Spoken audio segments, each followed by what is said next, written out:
Rasti i mikut tim Gjergj Leka është paksa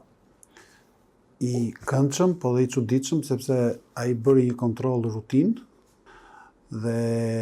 miku ynë i përbashkët, doktor Max Basho, i kontrolloi arteret karotide, siç duhet të bëj çdo person mbi moshën 50 dhe aq më tepër mbi moshën 60 vjeç, edhe kur s'ka asnjë shenjë, dhe zbuluam që kishte një ngushticë, një stenozë kritike, gati subokluzive i themi ne, të arteres karotide të krahut të majt, dhe kuptohet që vendosëm për ta trajtuar me kirurgji. Unë kisha double stres në këtë rast, sepse përveç faktit të qenurit pacient, është dhe miku im i vjetër, që në fëmijëri, dhe kuptohet që pasioni i përbashkët për muzikën na rilidhi, por këtë radhë në spital.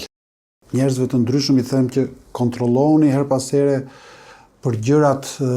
sidomos për enë të gjakut që janë asimptomatike, pasi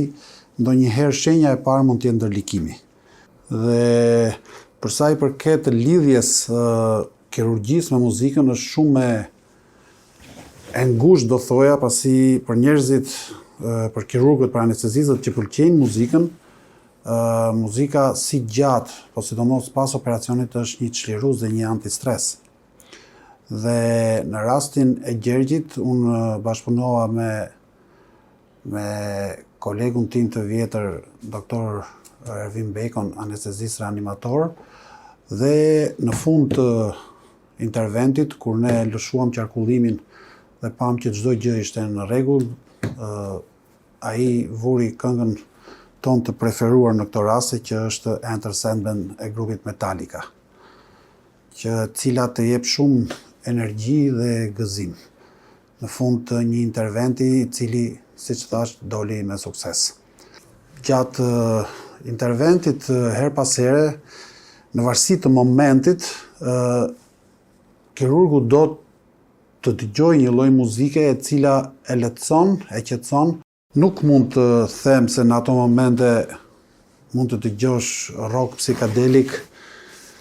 të themi të tipit Pink Floyd, por ke nevojë për diçka më melodioze. Preferoj Depeche Mode me dy këngët e tyre të famshme Enjoy the Silence dhe Never Let Me Down Again, apo Red Hot Chili Peppers, dhe grupe të tjera, por gjithmonë të tipit Deep Purple është shumë i preferuar. Gjithashtu Led Zeppelin janë në kërkesat tona si ekip. Ideja është që muzika është shumë e lidhur me kirurgjinë dhe me sallën e operacionit, dhe për faktin që është një art i domosdoshëm, si thua, i pakrahasueshëm për sa i përket burimit të kënaqësisë që të jep gjatë gjithë ditës, dhe sidomos gjatë orëve të punës kur stresi është më i lartë.